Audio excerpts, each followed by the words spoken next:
கர்த்தருடைய பரிசுத்த நாமத்திற்கு ஸ்தோத்திரம். தேவனுடைய நாமங்களை தியானித்துக் கொண்டிருக்கிறோம்.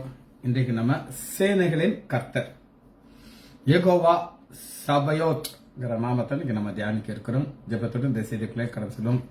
கிருபை எம்மை சூழ்ந்து கொள்ளும் தாம் கிருபை, கர்த்தரில் மகிழ்வோம் களி கூர்ந்திடுவோம் கண்டடைந்தோம் கிருபை, கர்த்தரில் மகிழ்வோம் களி கூர்ந்திடுவோம் கண்டடைந்தோம் கிருபை.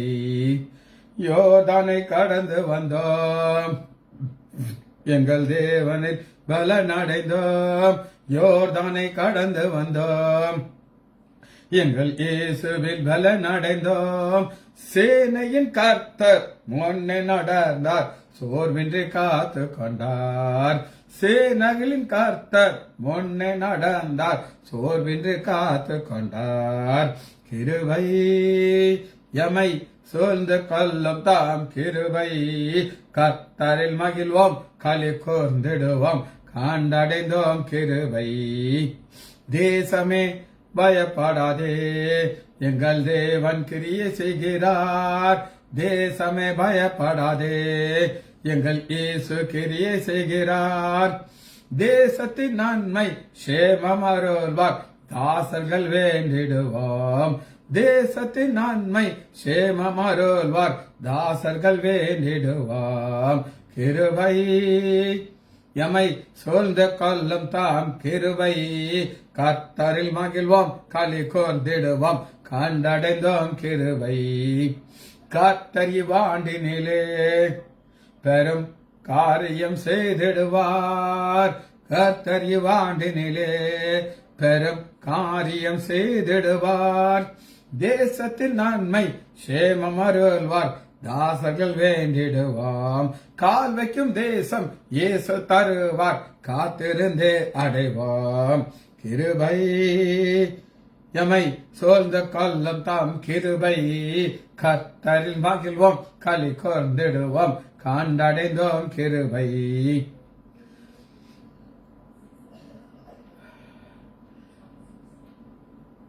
தேசத்தின் மீதே கண்களை வைத்தே பாசமாய் நோக்கிடுவார். கிருபை எமை சூழ்ந்து கொள்ளும் தாம் கிருபை, கர்த்தரில் மகிழ்வோம் களி கூர்ந்திடுவோம் கண்டடைந்தோம் கிருபை. ஜாதி ஜனங்களையும் வந்து மோதி அசைத்திடுவார், ஜாதி ஜனங்களையும் வந்து மோதி அசைத்திடுவார். காத்து தவிக்கும் வல்லமகேலும் கர்த்தரை வாழ்ந்திடுவார், காத்து தவிக்கும் வல்லமகேலும் கர்த்தரை வாழ்ந்திடுவார். இயேசுவின் நாமத்தினாலே ஜெபங்கள் பிதாவே, ஆமென்.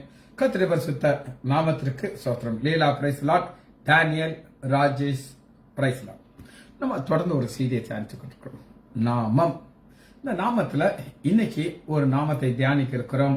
அது இங்கிலீஷ்ல யெகோவா சபயோத், சபயோத் ஸ்பெல்லிங் எழுதியிருக்கு. தமிழ்ல சேனைகளின் கர்த்தர், சேனைகளின் கர்த்தர்ங்கிற ஒரு நாமம். இந்த சேனைகளின் கர்த்தர்ங்கிற நாமத்தை நீங்க புரிந்து கொள்றதற்கு அவர் யார் அப்படின்னா, அவர் ஒரு ராஜா. அவர் ஒரு ராஜாவாக நீங்க பார்க்கணும். ராஜாவாக பார்க்க தெரிந்தால்தான் நம்ம இதை முன்னாடி போக முடியும். சங்கீதம் 24வது அதிகாரம். ராஜாவை பார்க்கிறோம். அந்த ராஜாவை எப்படி பார்க்கிறோம் அப்படின்னு கேட்டீங்கன்னா, சங்கீதம் 24வது அதிகாரம் 7வது வசனம். வாசல்களே உங்கள் தலைகளை உயர்த்துங்கள், அநாதி கதவுகளே உயருங்கள், மகிமையின் ராஜா உட்பிரவேசிக்கிறார். யார் இந்த மகிமையின் ராஜா? அவர் வல்லமையும் பராக்கிரமுள்ள கர்த்தர். அவர் யுத்தத்தில் பராக்கிரமுள்ள கர்த்தர் தாமே. வாசல்களே உங்கள் தலைகளை உயர்த்துங்கள், அநாதி கதவுகளை உயருங்கள், மகிமையின் ராஜா உட்பிரவேசிப்பார். யார் இந்த மகிமையின் ராஜா? அவரே சேனைகளின் கர்த்தரானவர். மகிமையின் ராஜா, இந்த சேனைகளின் மகிமையான கர்த்தர்ங்கிறத நீங்க புரிந்து கொள்றதற்கு ஒரு அநாதி கதவுகளே.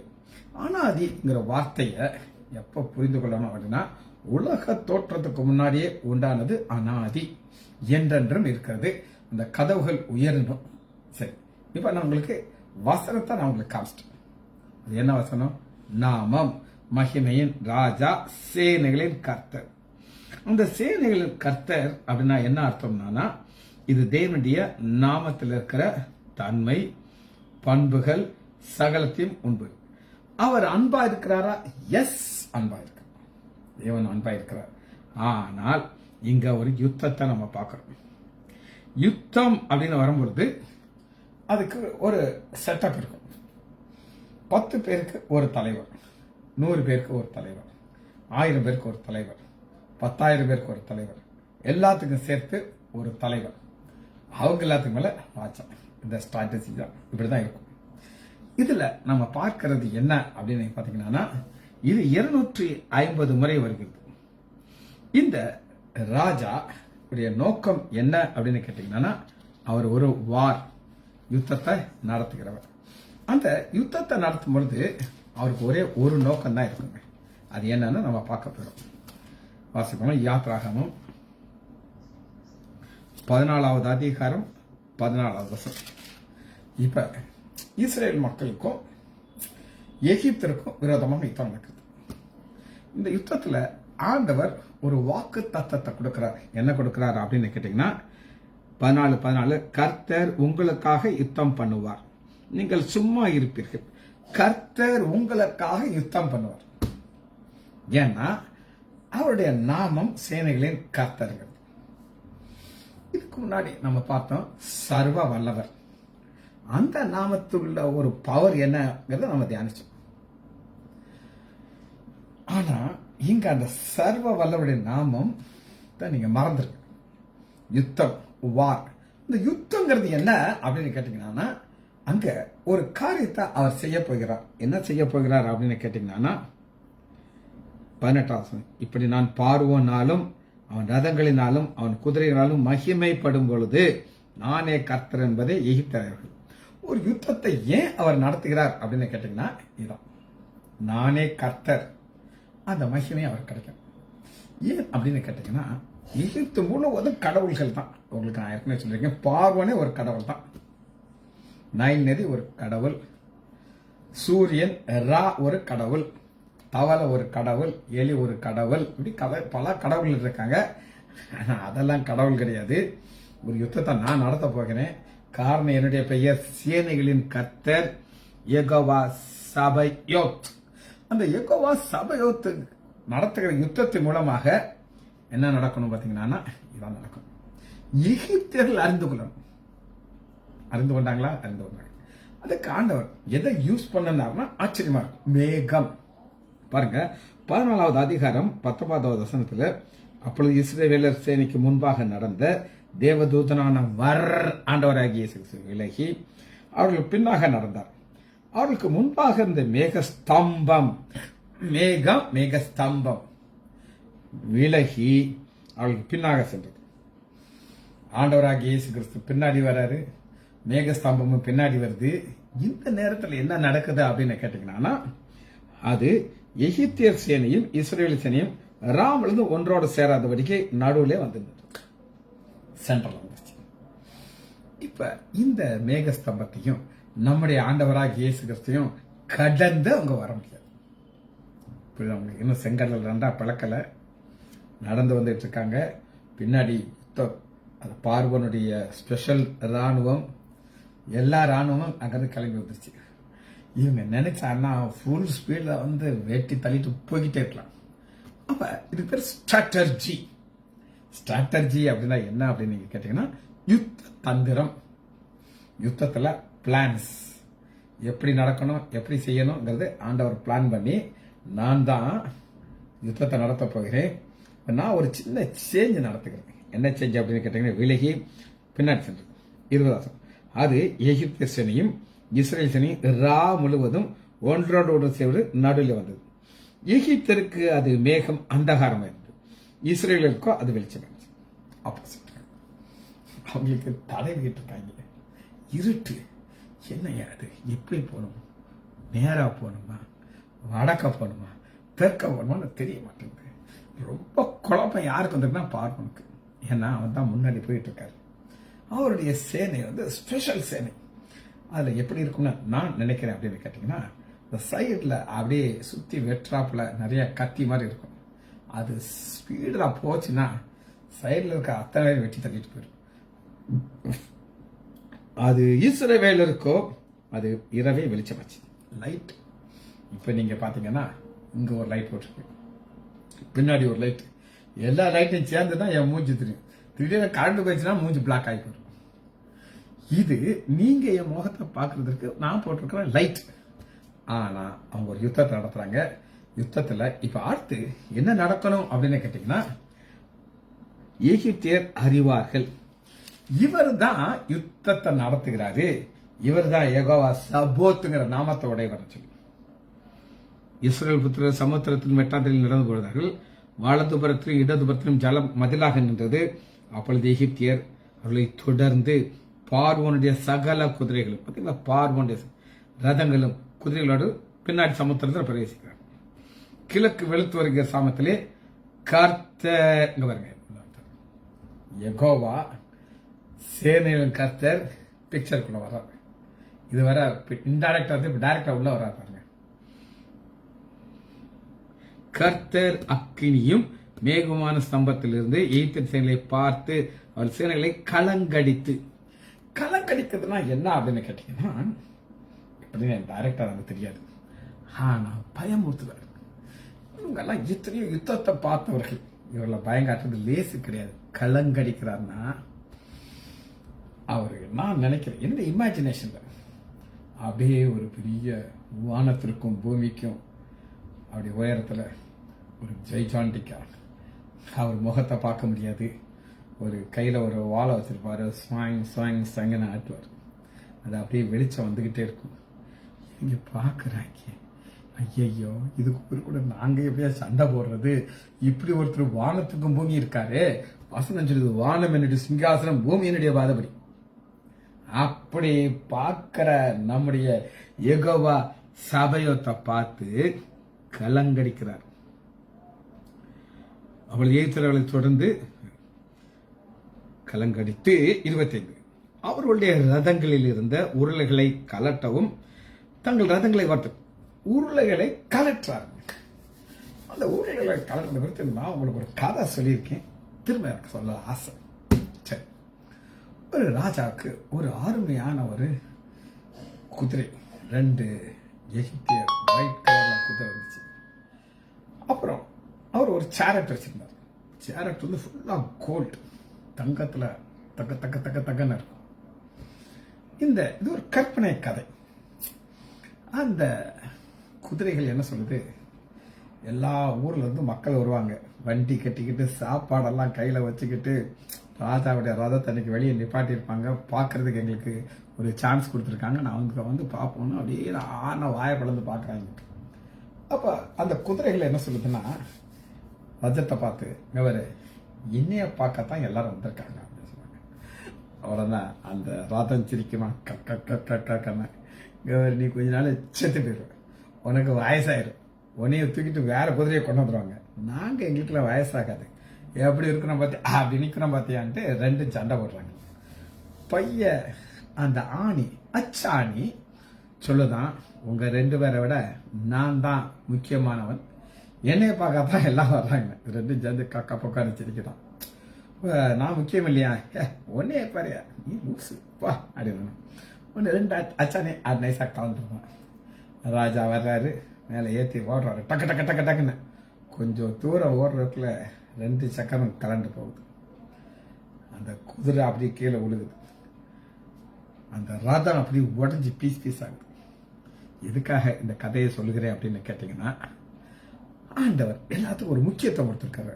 அதுல கை வைக்கிறார், அச்சாணியில கை வைக்கிறார். அவங்களுக்கு அவர் எது முக்கியம்னு அவருக்கு தெரியும். குதிரை முக்கியமா முக்கியம்தான், ரதம் முக்கியமா முக்கியம்தான், அச்சாணியை புடுங்கு இது எப்படி மேலே போகுதுன்னு பார்ப்போம். அதனால்தான் தங்கள் ரதத்தை வருத்தத்தோடு நடக்கும் பண்ணினார். அப்பொழுது எகிப்தியர் இஸ்ரவேலை விட்டு ஓடி போகும், கர்த்தர் அவர்களுக்கு துணை நின்று எகிப்தை தோங்க. பார்த்தீங்களா, புரிஞ்சுக்கிட்டாங்களா, பார்த்தாங்க.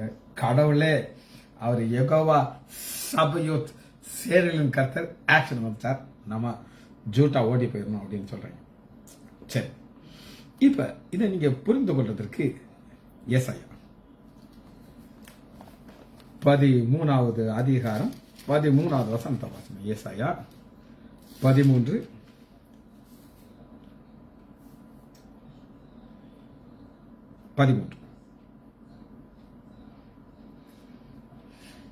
இதன் நிமித்தம் சேனைகளின் கர்த்தருடைய உக்கரகத்தினாலே, சேனைகளுடைய கர்த்தருடைய உக்கர கோபம், அவருடைய கடும் கோபத்தினாலே பூமி தன்னை விட்டு நீங்கும்படி வானத்தை அதிர பண்ணுவேன். தேவ கோபம், உங்களுக்கு நான் ஏற்கனவே சொல்லியிருக்கேன், மனுஷனுடைய கோபம், பார்வனுடைய கோபம் எல்லாத்தையும் நடக்க வச்சது. இப்ப இது என்ன செய்யுது அப்படின்னு கேட்டீங்கன்னா, நீக்கும்படி வானத்தை அதிர பண்ணுவேன். அது என்னங்க வானத்தை அதிர பண்ணுவேன் அப்படின்னு நீங்க கேட்டீங்கன்னா, 11வது வசனத்தை நான் உங்களுக்கு வாசிக்கிறேன். பாவத்தின் நிமித்தம் உலகத்தையும் அக்கிரமத்தின் நிமித்தம் துன்மார்க்கரையும் நான் தண்டித்து அகங்காரிகளுடைய பெருமையை ஒளிய பண்ணி கொடிவன் இடுமலை தாழ்த்துவேன். புருஷனை பசும் பொன்னிலும் மனுஷனை உப்பிரின் தங்கத்திலும் அபூர்வமாக்குவேன். இதுதான் ஆண்டோடைய நோக்கங்க. புருஷன் ஒரு மனிதன் இருக்கான், அவன் தேவ சாயல உண்டாக்கப்படுறான். அவன் பாவம் செய்ய செய்ய செய்ய தேவ சாயல் போய் மனித சாயல் வருது. அப்ப தேவ கோபம் வருது. இந்த தேவ கோபம் என்ன செய்கிறார் அப்படின்னு கேட்டீங்கன்னா, இதை நீங்க புரிந்து கொள்வதற்கு யோசுவா எடுத்துக்கொள்ளுமா, பக்கம் 274.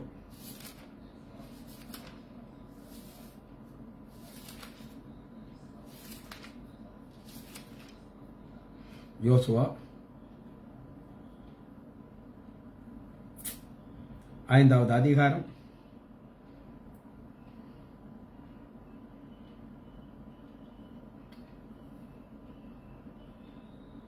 18வது வசனம். 274.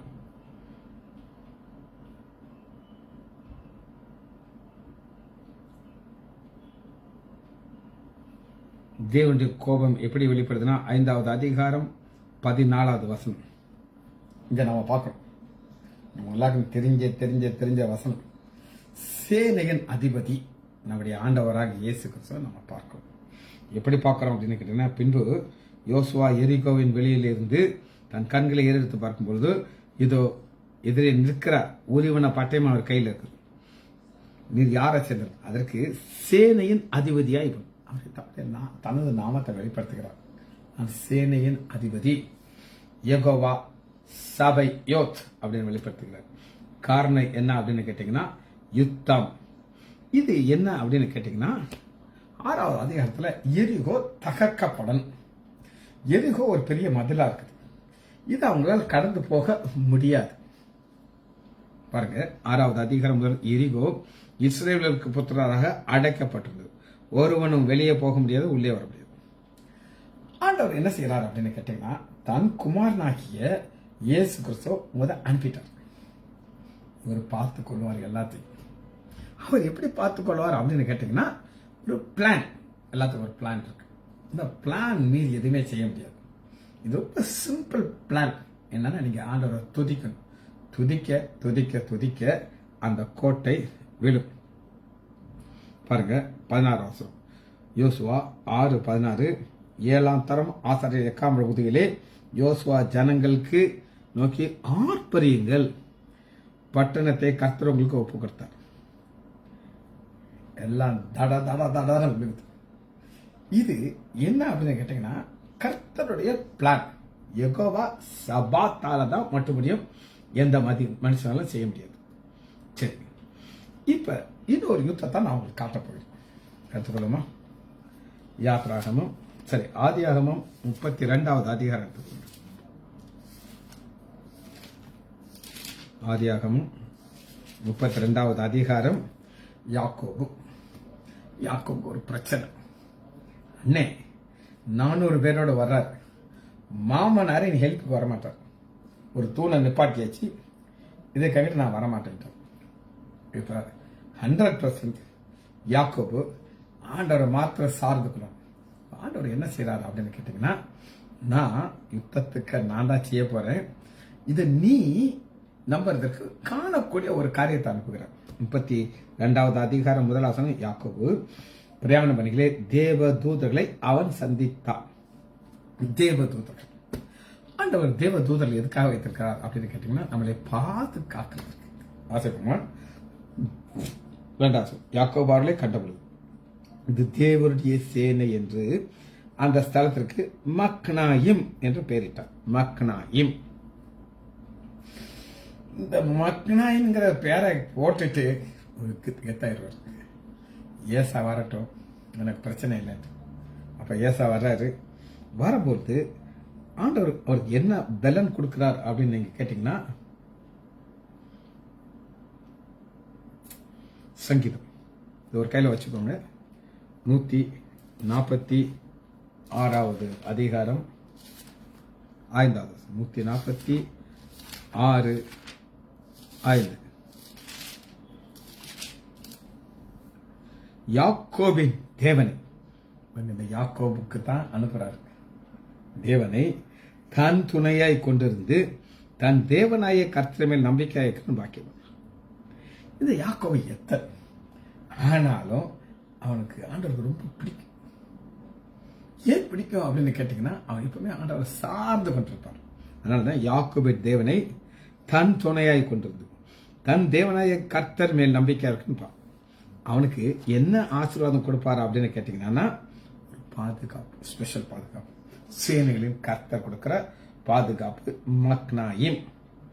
சரி, முதல்ல என்ன கொடுக்கிறார் அப்படின்னு கேட்டீங்கன்னா, ஒரு பரலோக ஒத்தாசையை கொடுக்கிறார். பரலோக ஒத்தாசை இதெல்லாம் எங்க நம்ம பார்க்கலாம் அப்படின்னு கேட்டீங்கன்னா, இந்த பரலோக ஒத்தாசையை ஒரு கஷ்டத்தின் நேரத்தில் கொடுத்துருவார். அப்போஸ்தலர் 12வது அதிகாரம் ஒரு சம்பவத்தை பார்க்கிறோம். அப்போஸ்தலர் 12வது அதிகாரம் 5வது வசனம். இப்ப அங்க யாக்கோபை நம்ம பார்க்கிறோம், இங்க பேதுருவை பார்க்கிறோம். பேதுருவை ஆரஸ்ட் பண்ணி வச்சிருக்காங்க. இப்ப ஜெபம் பரலோகத்தை நோக்கி போய்கிட்டே இருக்குது. சேனைகளின் கர்த்தாவே, எங்களுக்கு தேவ தூதர்களை அனுப்புங்க, யாக்கோபுக்கு அனுப்பின மாதிரி எங்களுக்கு அனுப்புங்கன்னு சொல்லி ஜெபிச்சிருப்பாங்கன்னு நான் நினைக்கிறேன். அதனால ஜெபம் பண்ணினார்கள். காத்து கொண்டிருக்கும் போது 7 கர்த்தருடைய தூதன் அருகே வந்து நின்றான். இப்ப சண்டையினால கட்டப்பட்டுட்டு பேதுரு நல்லா தூங்குறாரு. பேதுரு தூங்குறாரு, கூட இருக்கிற 2 சேவர்கள் நடுவில் அவங்களும் நல்லா தூங்கிட்டு இருக்காங்க. தூங்கக்கூடாது. ஆனா தூங்கிட்டு இருந்தாலும் ஆண்டவர் என்ன செய்யறாருன்னு கேட்டீங்கன்னா, வந்து நின்றான், அறையிலே வெளிச்சம் பிரகாசித்தது. நம்ம என்ன செய்வோம், இருக்கிற லைட் ஆஃப் பண்ணுவோம். ஆனா இது ஆண்டவர் அனுப்பின தூதன், ஆனா லைட்டை போட்டு பிரைட் ஆக்கி யாரை வெளியில கொண்டாரு? பேதுருவை கொண்டாரு. காரணம் என்ன அப்படின்னு கேட்டீங்கன்னா, ஒரு தன்னுடைய அற்புதத்தை வெளிப்படுத்துகிறார். இந்த அற்புதத்தை எப்படி இன்னும் அழகா வெளிப்படுத்துறாருன்னா, முதல் வசனத்துல ஏரோது சபையை துன்பப்படுத்துறான். அது முடியும் போது ஏரோது ஆண்டவர் காலி பண்ணிடுறாரு, புழு புழுத்து சாகிறார். காரணம், ஆண்டவர் தன்னுடைய ஒரு பவரை காட்டுறார். சரி, இவர் எங்கே இருக்கிறார்? சேனையில கர்த்தர் எங்கே இருக்கிறார் தெரியுமா இல்லையா? நம்ம காத்துக்கணும் பாப்போமா எங்கே அவர் இருக்கிறார் அப்படின்னு நீங்க கேட்டீங்கன்னா, 2 சாமுவேல் 6வது அதிகாரம் 2வது 2 சாமுவேல் 6:2 கேருவின் நடுவே 2 கேருவின் இருக்கு, நடுவே வாசமாயிருக்கிற சேனைகளுடைய கர்த்தருடைய நாமத்தை தொழுது கொள்ள சேனைகளின் கர்த்தர் இருக்கார். அவர் 2 கேருபன்கள் மத்தியில் இருக்காரு. அந்த 2 கேருபன்கள் என்ன செய்வாங்க அப்படின்னு கேட்டீங்கன்னா, ஆண்டுடைய நாமத்தை தொழுது கொள்றவங்களுக்கு. அதான் நான் சொன்னேன், அவங்க ஜெபம் பண்றாங்க, உடனே ஆண்டவர் சார் அனுப்புகிறார். 7வது வசனத்தை நான் உங்களுக்கு காட்டுறேன். அப்பொழுது கர்த்தர் ஊசாவின் மேல் கோபம் ஒன்று அவன் துணிவை நிமித்தம் அடித்தார், செத்தான். இதல்லைங்க. இப்ப நமக்கு 2 காரியத்தை, ஒன்று தேவ பயம். அந்த தேவ பயம் போச்சுன்னா நம்ம தைரியம் கையை வச்சிடும். ஊசாவை ஆண்டவர் ஒரு ஒரு ஒரு ஊமையாக வச்சிருக்கிறார். உனக்கு ஒரு பயம் இருக்கணும். நீ நினைக்கிற நாய் கையை போட்டு நிப்பாட்டா தான் அந்த பெட்டி கீழே உள்ளதான்னு சொல்லி எனக்கு மேனேஜ் பண்ண தெரியும். அவனை அடித்து சாக வைக்கிறார். சரி, இன்னொரு காரியத்தை உங்களுக்கு நான் என்னாகாம எடுத்துக்கொள்ளுங்க. 10வது அதிகாரம், என்னாகாமம் 10வது அதிகாரம் 35வது வசனம்.